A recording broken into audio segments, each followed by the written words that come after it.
Bonjour chers étudiants et bienvenue dans la suite des corrigés des anciens devoirs surveillés sur la thermodynamique qui ont été proposés les années précédentes dans différentes universités marocaines. Dans la vidéo précédente, j'ai corrigé ce devoir-là, l'exercice 1.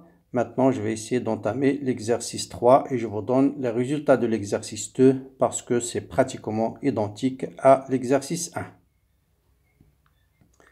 Donc voilà pour l'exercice 2, un résumé de ce que vous allez trouver. Donc on vous demande de calculer le travail dans les trois transformations suivantes. Isotherme, de l'état 1 vers l'état 2.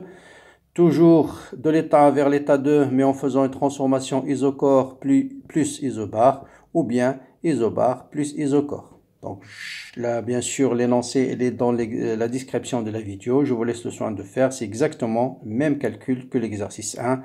Vous allez trouver W3 329 joules, W2 600 et W1 200. Et vous remarquez que W, c'est l'aire de la surface décrite par la courbe PV. Vous voyez bien, pour les transformations 1, la surface c'est celle-là, c'est la plus petite. C'est pourquoi on trouve W1 le plus petit. Pour le W3, c'est cette surface-là, donc c'est la moyenne. Et enfin, la plus grande surface est décrite par la transformation 2. C'est pourquoi on trouve W2 est supérieur à W3 et supérieur à W1. Et le but, bien sûr, de cet exercice est de montrer que l'énergie n'est pas une fonction d'état, puisqu'elle dépend du chemin suivi. Bien, maintenant je vais entamer l'exercice 3 qui est intéressant. Il va vous donner une comparaison entre une transformation isotherme et une transformation adiabatique. Donc on va comparer en particulier les pentes. Donc on considère une masse d'azote considérée comme gaz parfait toujours.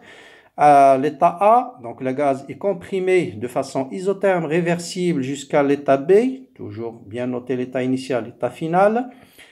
Calculer le travail et la quantité de chaleur reçue par le gaz. Après avoir ramené, on revient à l'état A. Ensuite, on effectue une compression, cette fois-ci adiabatique réversible, toujours vers le même état final. Même question, travail et quantité de chaleur. Représenter les deux courbes dans le diagramme PV, Clapeyron, calculer les pentes et les comparer. Cette fois-ci, on va passer du point A, mais partant du point A. Le gaz sera comprimé de façon isotherme jusqu'à PB, ensuite une détente adiabatique jusqu'à un point, un état C qui est caractérisé par P0. Et on vous demande de calculer TC et VC et représenter tout ça dans le diagramme de Clapeyron. Donc comme d'habitude, pour bien profiter de ces exercices, téléchargez l'énoncé, essayez de bien travailler vous-même l'énoncé et c'est en forgeant qu'on devient forgeron. Bien. Tout d'abord, je vous rappelle comment on peut, par exemple, effectuer une compression isotherme. Vous prenez par exemple un gaz dans un piston, vous avez un certain nombre de grains de sable et vous pouvez ajouter au fur et à mesure des grains de sable. Vous pouvez comprimer le gaz de façon réversible et pour qu'il soit isotherme, il suffit que le piston soit en contact avec une source de chaleur qui va fixer la température à une température T. Donc, vous allez avoir une compression isotherme. Et vous voyez bien qu'il est réversible parce que si j'enlève un petit grain de sable, j'aurai une transformation dans le sens inverse. Et cette transformation, bien sûr, elle est très très lente, quasi statique et réversible. Et en plus, puisqu'elle est en contact avec une source thermique, une source de chaleur qui permet de fixer la température à une température constante, c'est une compression isotherme. Pour réaliser par exemple une compression adiabatique, on fait exactement la même chose. Par exemple, on peut ajouter au fur et à mesure des grains de sable pour comprimer le gaz, mais il faut le mettre dans un récipient calorifugé, c'est-à-dire qui ne permet pas l'échange thermique entre l'extérieur et le gaz. Voilà, et on va montrer que les pentes de l'adiabatique, elle est très importante par rapport à la pente de l'isotherme. Bien. Commençons toujours, comme je disais, toujours en thermodynamique. Faites toujours le schéma. L'état A, c'est quoi? Qu'est-ce qui caractérise cet état? Bien sûr, un état en thermodynamique, il est caractérisé par trois grandeurs, pression, volume et température. Et quand vous tracez dans le diagramme de Clapeyron, chaque point, ça constitue un état d'équilibre thermodynamique. Et vous voyez bien sûr, si je connais un point dans le diagramme de Clapeyron, je connais la pression et le volume. En utilisant l'équation de gaz parfait, je peux déterminer la température. Donc, je connais les caractéristiques de l'état, pression, température et volume. Bon, le gaz, c'est un gaz parfait. On passe d'un état P0, T0, V0, compression isotherme. Donc, je note tout de suite la température finale, c'est T0, parce que isotherme, température constante. On me dit que la pression finale, c'est 10 fois P0, donc je mets tout de suite 10 fois P0. Qu'est-ce qu'il reste comme inconnu? La vitesse, le volume final. Bien. Qu'est-ce que je dois chercher? Le travail. Par définition, dW, c'est moins P extérieur d de V. Mais lorsqu'il s'agit d'une transformation réversible, à chaque instant, la pression est égale à la pression du gaz. Donc, c'est moins P fois d de V. Très bien. Donc, le travail, on intègre entre l'état A et l'état B, moins P d de V. Bien sûr, Gp, elle dépend du volume. Donc, je dois exprimer la pression en fonction du volume en utilisant la loi des gaz parfaits. PV égale nRT0. Et P, c'est nRT0 sur V. On intègre D de V sur V entre A et B. Et ça me donne bien sûr moins nRT log de VB sur VA. Je dois calculer VB justement en fonction de VA qui est V0 en fait. Donc je sais d'après les lois des gaz parfaits que P0, V0 ici au lieu de PA, on va dire P0, V0 c'est PB fois VB. Donc, V de B, c'est P0, V0 sur la pression finale qui est 10 fois P0. En simplifiant par P0, j'ai V0 sur 10. D'accord? Donc, voilà. Donc, le travail, ça sera moins nRT log de 1 sur 10, ça sera nRT log de 10. Vous remarquez bien que ce travail, il est positif. C'est le gaz qui reçoit le travail. Dans une compression, c'est le gaz qui reçoit le travail. Et d'après la convention en thermodynamique, tout ce qui est reçu, c'est positif. Tout ce qui est fourni, c'est négatif. Et on retrouve bien notre signe. Bien. Donc, voilà pour la compression isotherme et réversible. Quelle est la quantité de chaleur? Et bien sûr, puisque c'est un isotherme, donc température constante. Or, pour un gaz parfait, la variation de l'énergie interne ne dépend que de la température. Donc, la variation de l'énergie interne est nulle. Or, la variation de l'énergie interne, c'est le travail plus la quantité de chaleur échangée. Donc, la quantité de chaleur, c'est moins le travail. Donc, cette fois-ci, c'est moins nRT0 log de 10. Donc, le gaz va fournir une quantité de chaleur à l'extérieur, à la source thermique. Bien.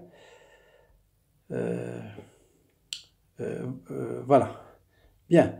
Maintenant, on passe à la deuxième transformation. C'est une compression adiabatique réversible. Hein.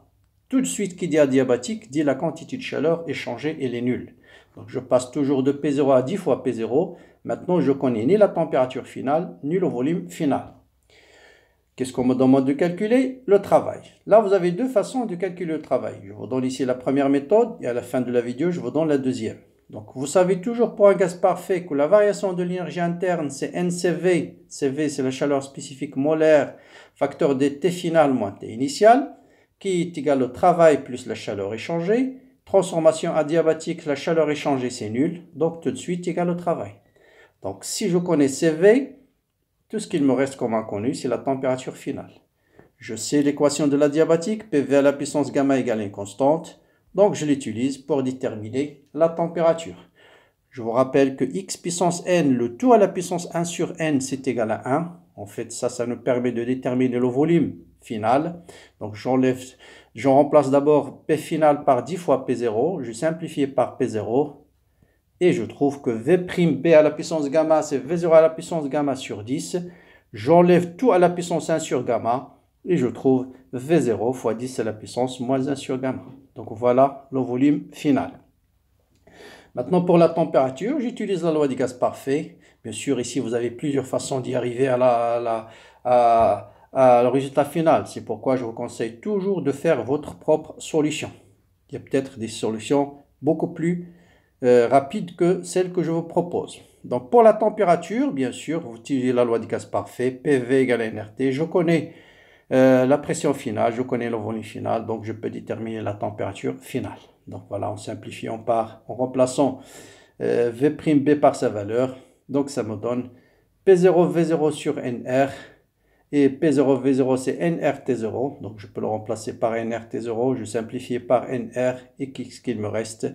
T0 fois 10 à la puissance 1 moins gamma sur gamma. Donc voilà la température finale. Donc je peux déterminer le travail en remplaçant T par sa valeur, et ça me donne cette fameuse relation. Bien. Maintenant, on va voir que ce travail, en fait, là aussi, il est positif. Hein. Donc, il suffit de savoir, se rappeler que gamma est supérieur à 1. Donc, VB, c'est V0 sur 10. Donc, VB, compression, bien sûr, le volume diminue. Hein. Donc, le volume diminue. Donc, compression isotherme, V'B, V'B, il est plus petit. VB, c'est le volume final là, de... Donc, on a V'B, c'est le volume à la fin de l'adiabatique. Ah, d'accord. Donc là, je vais comparer le volume à la fin de l'adiabatique par rapport au volume à la fin de l'isotherme. D'accord. Donc là, pour l'isotherme, j'ai trouvé V0 sur 10. Là, j'ai trouvé V0 sur 10 à la puissance 1 sur gamma. Bon, il suffit de faire 1 sur gamma est inférieur à 1. Gamma est supérieur à 1 sur gamma est inférieur à 1. Voilà, des petits calculs. Ça nous donne V'B et il est supérieur à VB. Bien. Maintenant, voilà comment tracer les deux transformations. Donc, vous avez l'isotherme. Voilà l'isotherme, celle-là. Et vous avez la diabatique. Donc, on démarre du point A pour tracer l'isotherme. Donc, c'est une compression. Le volume va diminuer. Donc, je dois me déplacer dans ce sens et non pas dans l'autre. Le volume final, c'est VB, qui est égal à V0 sur 10. Et sa pression, c'est 10 P0. Donc, je place le point. Ensuite, je vais rejoindre les deux points par une hyperbole. Parce que vous savez que PV pour une isotherme égale à une constante. Donc, la pression, c'est une constante sur le volume. Donc, c'est 1 sur X. Pour la diabatique, je démarre de V0. Le volume final, il est supérieur à VB, mais la pression, c'est toujours la même. Donc voilà, je mets ce volume et vous voyez bien que j'ai cette courbe-là. Et vous voyez bien que la pente, l'augmentation de la pression en fonction de volume, c'est plus rapide que celle de l'isotherme. Et on va essayer de le démontrer mathématiquement. Donc il suffit de calculer les pentes de ces courbes-là. On a un point, par exemple, on a un point A. Comparer la pente de cette courbe à la pente de cette courbe-là. Bien, la pente de la transformation isotherme, bon, la pente, je vous rappelle, c'est la dérivée à l'origine. Donc, P, si vous avez Y égale AX plus B, la pente, c'est petit a. Comme on trouve A, c'est D de Y sur D de X. Hein? Donc, j'ai P égale à NRT sur V, c'est une fonction de V. Je dérive P par rapport à V. Et je trouve, moi, NRT sur, lorsque V égale à V0, c'est-à-dire la pente à l'origine, ça sera moins NRT 0 sur V0 au carré. Or, NRT0, c'est P0 fois V0, donc moins P0 fois V0 sur V0 au carré. Je simplifie par V0 et j'obtiens moins P0 sur V0. Pour la diabatique, je sais que PV à la puissance gamma égale à une constante, c'est P0 V0 à la puissance gamma. Donc P, c'est P0 V0 à la puissance gamma sur V à la puissance gamma, qui est égal à P0 V0 à la puissance gamma fois V à la puissance moins gamma. Je dérive la dérivée de P par rapport à V, donc ça c'est une constante.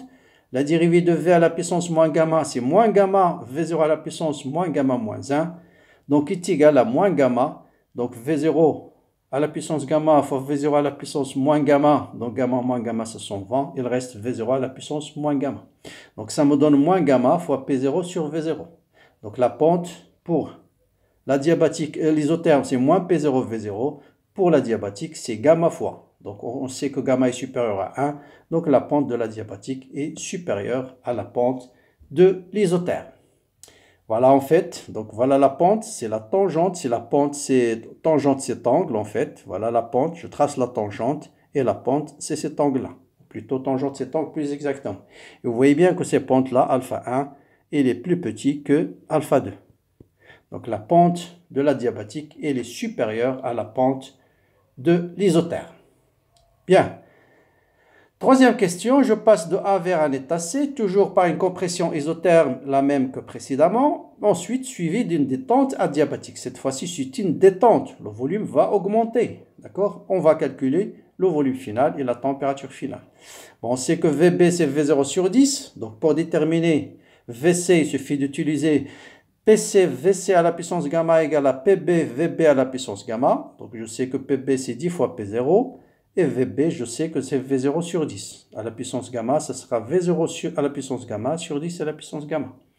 Donc, ça me donne, en simplifiant par P0, ça me donne 10 à la puissance moins gamma. Donc, 10 à la puissance 1 moins gamma fois V0 à la puissance gamma. J'enlève tout à la puissance 1 sur gamma et j'obtiens que Vc est égal à V0. Donc V0 à la puissance fois 10 à la puissance 1 sur gamma moins gamma. Voilà V de C. Bien. Je peux l'écrire en fonction de V de B. Je sais que V de B c'est V0 sur 10. Donc je divise par 10 et je multiplie par 10. Et ça me donne VB fois 10 à la puissance 1 sur gamma. Bon, on peut le laisser comme ça si vous voulez.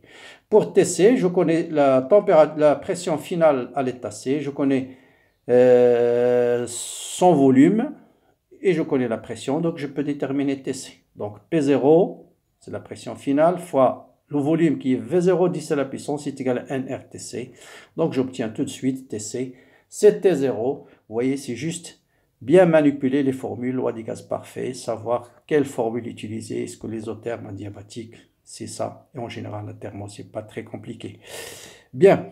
Donc là, je vais comparer ce volume V de C. Bien sûr, ce n'est même pas la peine de comparer, puisque c'est une détente. Vous allez trouver tout de suite que VC est supérieur au volume initial, c'est normal, mais on peut le vérifier par un petit calcul en cherchant le rapport VC sur V0. Et on voit que VC sur VB est supérieur à 1.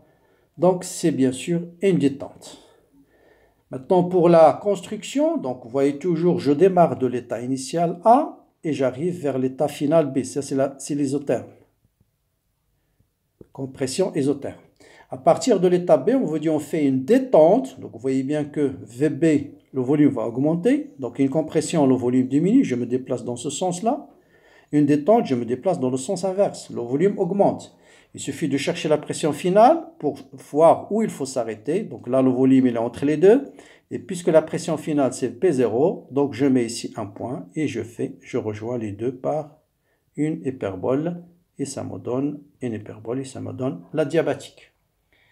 Voilà pour cette vidéo-là, mais si vous voulez, tout à l'heure, on avait calculé le travail pour la diabatique en utilisant l'énergie interne. Vous pouvez bien sûr utiliser cette autre méthode en utilisant tout moins P fois D de V et remplacer, vous savez que PV à la puissance gamma égale constante, donc vous pouvez remplacer la pression par la constante sur V à la puissance gamma. J'intègre, je sors la constante, l'intégrale de dV à la puissance gamma, V sur V à la puissance gamma, c'est 1 sur moins gamma plus 1, V à la puissance moins gamma plus 1, entre un état initial, un état 1 et un état 2, donc je fais le travail dans le cas général, ça me donne, et cette constante bien sûr, c'est PV à la puissance gamma. Je le remplace par PV à la puissance gamma sur gamma moins 1, donc je factorise par moins 1, d'accord, ça c'est moins un facteur de moins, si vous voulez, je simplifie par les moins, voilà, et ça me donne V2 à la puissance moins gamma plus 1, moins V1 à la puissance moins gamma plus 1. C'est la démonstration que j'ai utilisée dans la vidéo du cours. Donc, vous voyez que maintenant, PV à la puissance gamma, c'est P2, V2 à la puissance gamma. C'est aussi P1, V1 à la puissance gamma. Si je veux multiplier par ce terme, j'utilise P2, V2 à la puissance gamma. Comme ça, il me reste juste P2, V2. Et si je veux multiplier par ce terme, j'utilise P1, V1 à la puissance gamma. Et vous trouvez une expression de travail très simple. P2, V2, c'est-à-dire pression finale, volume final, moins pression initiale, volume initial, sur gamma moins 1. Voilà l'état initial, voilà l'état final, d'accord, pour la diabatique de tout à l'heure, 10P0, T'P, V'P. Je connais la pression finale, je connais la pression initiale, c'est P0, V0, voilà, 10P0, et je connais VB, volume V'B, on l'a calculé, c'est V0 sur 10 à la puissance 1 sur gamma. Vous remplacez et vous trouvez cette relation-là. Or, NR sur gamma moins 1 n'est autre que CV. D'accord? Donc, n'est autre que CV. R sur gamma moins 1 n'est autre que CV, plutôt. Voilà, ça c'est CV. Et vous voyez bien que j'obtiens exactement, en remplaçant P0, V0 par nRT0, j'obtiens exactement le travail que j'ai déjà calculé par l'énergie interne.